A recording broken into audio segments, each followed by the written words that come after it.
part 2 lélẹ́yìí. Previous video mi ò ní part 1 níbi tí bàbá kan ti ń sọ experience ẹ̀ àti bó ṣe ń ṣe sí àwọn ọmọ wọn nínú ilé. Ṣé wá rí bàbá yẹn ló mú mi ṣe fídíò yìí.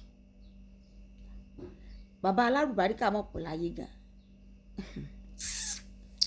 Bàbá alálùbáríkà pọ̀ láyé o. Lélẹ̀ tí bàbá tèmi gan jẹ́ kan nínú wọn. I'm telling you. Ṣé rí gbà tí mo ń jáde ni mo rí wípé àwọn bàbá kan wà responsible. Kódà ó fẹ́ tó stage kan gan torí kò yé mi sí I cannot relate. Nítorí irú bàbá t'Ọlọ́run fẹ́ mi, you know, wọ́n ní tí èèyàn ò bá tí rí nǹkan rí àbí tí ò bá tí rí ìrírí oríṣiríṣi yóò mọ lérò wípé bóyá irú rí ò ṣẹlẹ̀ ni. A lot of things ló jẹ́ wípé mi ì lè relate sí. Tí ìbá ṣe wípé orí ayélujára àti content creating yìí tó jẹ́ wípé wọ́n jẹ́ kí àwọn èèyàn máa fi ọ̀rọ̀ lọ̀ wá àti oríṣiríṣi ìṣẹ̀lẹ̀ tí ń ṣẹlẹ̀ ní àyíká wa tó jẹ́ kí a mọ̀ wípé so ìyẹn ni wípé àwọn bàbá kan wà níta tí wọ́n wà responsible. I'm telling you. Mo dẹ̀ mọ̀ pé bí ṣe ń ṣẹlẹ̀ lọ́dọ̀ tèmi ní ṣe ń ṣẹlẹ̀ lọ́dọ̀ àwọn míì o tó jẹ́ pé ìta àbí àyíká wọn àbí orí ayélujára wọn ò ti mọ̀ wípé àwọn bàbá kan wà responsible nítorí wípé kí ni we cannot relate. Ọlọ́run rí lè bá wa ṣe tó bẹ́ẹ̀ gẹ́. Pé ọmọ kọ́kọ́ mọ̀wé kà ọmọ mọ̀ ọkọ mọ̀ kà mo mí pé ní èdè òyìnbó ni àbí ní èdè Yorùbá tó jẹ́ abínibí wa ni. Kudos to my father. Bàbá àtèmi ní ń kọ́ ọmọ bí ṣe mọ̀wé kọ bí ṣe mọ̀wé kà kò yé báyìí ní ìsìn. Bàbá mi ní ó kọ́ wa pé gbogbo òwe tí gbogbo wa kà bọ́lọ́run ṣe kẹ́ bàbá mi tó pé láti mọ̀ ọkọ mọ̀wé kà. Kudos to him. I'm telling you. So we cannot relate when we see a lot of irresponsible father outside. We cannot relate because we have a responsible father. Kò yé báyìí ní ìsìn. You know, àwọn kan máa ń sọ wípé how can you not have time for your own children? How?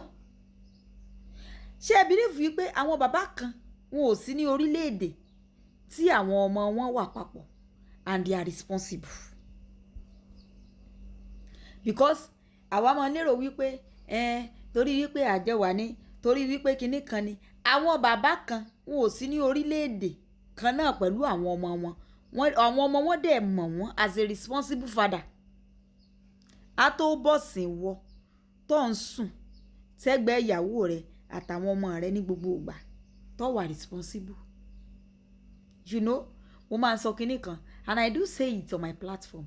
Kódà tí n bá lọ sí platform màmí jẹ́ Abọ́sẹ̀dé GMK gan sef mo máa ń sọ ń bẹ̀ wípé ó ní limit ibi tí ìyá gan lè pe ọmọ gúnlẹ̀ lé lórí tí ó sọ fún wípé your father is not a responsible father tí ó sì fi àwọn àpẹẹrẹ tì lẹ́gbẹ̀ẹ́.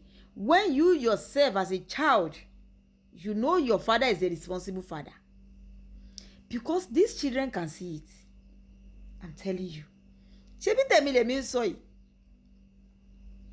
Anybody will ever pè mí jókòó rí wípé your father is not a responsible father because èmi grown up láti mọ bàbá tèmi as a responsible father. So how will you tell me my father is not a responsible father? Tèmi dẹ̀ grown up láti mọ wípé my father is a responsible father.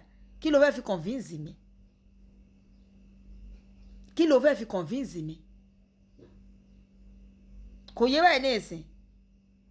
Pé wọ́n sọ wípé kéèyàn ká ìwà àbàjẹ́ bí tí wù tí ń mọ ní ọwọ́ bàbá èèyàn. Mi ì ká àbàjẹ́ mọ́ bàbá àtèmi lọ́wọ́ rí. Yes. Pé kéèyàn tiẹ̀ wá point out wípé dádì mi ṣe báyìí. Mi ì ká mọ́ bàbá àtèmi lọ́wọ́ rí. Èmi ń sọ tèmi ni I don't know about your own father. But èmi ń sọ nípa bàbá àtèmi. Àníwọ̀n bá bí agbára rẹ̀ ṣe mọ́. Ó gbìyànjú. is a responsible father to the core. So mi ò kí ń lè relate wípé àwọn bàbá tán máa sọ pé àwọn bàbá kan wọn wà responsible. Kò yé báyìí ní ìsìn torí pé bàbá tèmi tó kángun sí mi wọ́n ní. So mi ò kí ń lè relate tán máa sọ wípé àwọn ìyá ń pe àwọn ọmọ jókòó wọ́n sọ wọ́n bà bàbá wọn jẹ́ fún wọn, mi kì í lè relate. So èmi máa wò wípé if truly you are a responsible father, your children can see it. Nítorí wípé kí ni àwọn náà ń wò, not until they call them tán sọ fún wọn, they can see it. Ẹ̀gbọ́n tí bàbá yẹn sọ ó ní òun ò dé school ọmọ rí, bọ̀ nígbà tí wọ́n ṣe graduation tó ní àǹfààní láti débẹ̀ wọn ò dáhùn mọ̀ nítorí pé òun ò débẹ̀ rí.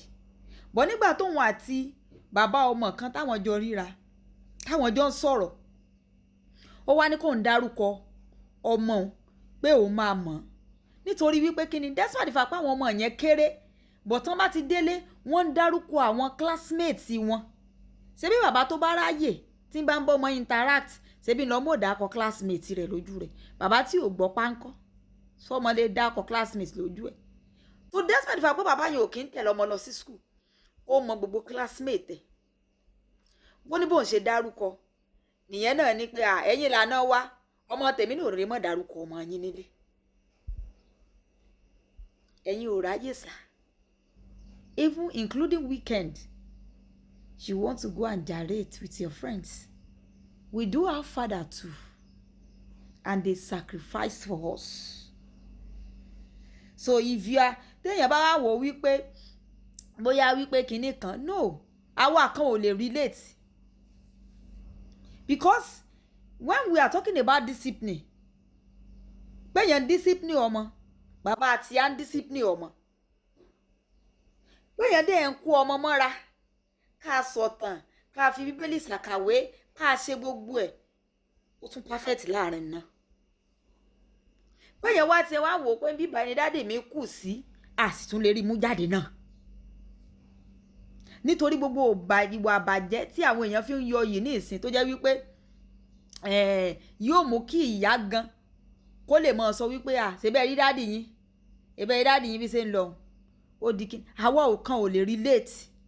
It's not that wípé so it's difficult for us tí a bá rírú ìwà bẹ́ẹ̀ yẹn ni òun lè jẹ́ wípé ká gbà mọ́ra. Àwa kan ò lè relate because we have a responsible father to the core. We cannot relate. Àwa kan ò lè relate because a ti mọ̀ wípé tí bàbá wa bá ti kúrò ní ilé ibi tó bá lòun lọ ní lọ yóò dágbére fún ìyá gan yóò tún dágbére fẹ́yìn ọmọ. Tí bá sì ní òun kò ní bí ṣọ́ọ̀pù náà ilé náà ní tún lọ kò tún níbi kọ́nọ́fì kankan. Tí bàbá wa bá lòun lọ ṣọ́ọ̀ṣì lẹ́ẹ̀tì bá tó bá lòun lọ meeting ló lọ. Mo mọ̀ pàwọn kan náà wà ń bẹ̀ that they cannot relate because we have a responsible father.